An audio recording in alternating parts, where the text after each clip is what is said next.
a story to tell. The story isn't about just me, but it's about a man who saved me. I got involved in a band. I used to scream and I loved the metal, but I ran into this girl who was a lot older than me. Long story short, well, she introduced me into cocaine. I lost my virginity at the age of 13. About a month later, I got a phone call. She was pregnant. She had an abortion 3 months after I found that out. At the age of 13, I lost my first son. Ended up getting caught smoking pot in the backyard. My mom said you can have drug tests randomly every month. I didn't like the idea, so I moved out with my dad immediately that night. It wasn't fun. I thought everyone was crazy. I moved out with my dad. I lived with him for 3 years until just recently. I tried on my own strength to get clean. I tried on my own strength to find happiness, and I never found it. Slowed down my sophomore year. For 10 months I got straight for this girl, this holy relationship, I guess you would call it. This Christian counselor guy basically took her from me. He was basically used God as an excuse to get away from me, saying that God changed her heart, when in reality it was her choice to love him. I cleaned up for her. I didn't do any drugs for that whole time. I relapsed. Why? Because I placed my identity into a certain person, thinking that that would find me happy. In reality, people are going to disappoint you. People are going to fail you. Why? Because we're imperfect.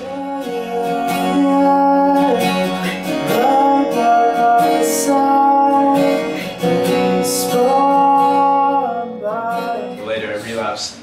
For 11 months after that time, I was at Coronado my freshman and half my sophomore year. First semester of my junior year, I actually got caught smoking pot at a house, an abandoned house. 5 city cops came at lunchtime. They saw our IDs, took us back. I got put in alternative. I had to appeal second level to not go to Raymond Tejas Academy.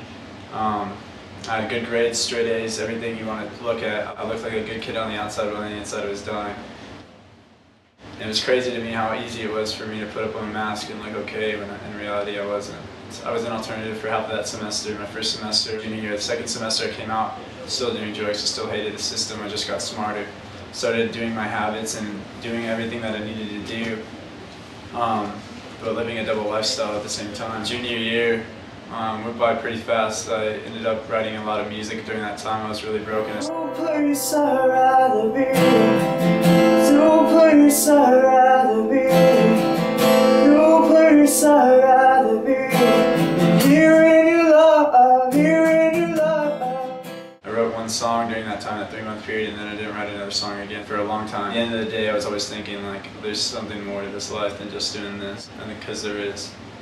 Anytime someone would come up to me if they needed something to use me, to get high or to get a drink or to get something. After that 5 minutes and after the bud's gone, after the rotation's done, the conversation is done too. July 31st, 2010, the night I took my last shrooms, I actually saw that a lot of people are in this world. I just kept thinking and thinking. My friends passed out asleep, they're drunk, but I still was not satisfied. I had a kidney stone 3 weeks before this encounter. I realized that that happened. God woke me up and said, you're not in control of your life as much as you think you are. I peed out of the filter for the next 4 weeks. The pain left and the stone never came out. A miracle from the Father that He healed my stone. That night, I got woken up from the Lord. I couldn't sleep. Felt like I needed to look in the mirror, and He said, what do you see? And I laughed at my own reflection and I said, I see nothing. It's like, exactly. Because that's all this will ever be. Apart from me, you can do nothing. The next morning I woke up, went to church. I was the most broken man you'd ever see. I couldn't even find myself. That day my heart broke open because God's grace was so powerful in my life. I couldn't stop crying in church, I couldn't stop crying after all the crap that I've done and everything that I've lived through. There's so much to tell, but all of that has been paid for. By His love alone, it can change everything.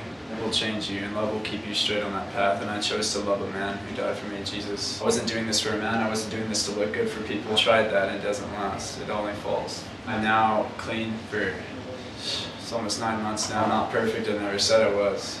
But I know a Father who is, who loves you on a level that you won't understand, and I don't understand. Love put me in a place where now I'm writing music with my brothers. I now write music for the Father. I now sing for Him. Bless me with gifts to speak to people about my story. Because I am nothing apart from Him. He loves you, not what you've done. There's no other place that I would rather be satisfied knowing that Jesus loves me. I'm Blaise Norris, and I'm second. I can take and I can't control. I won't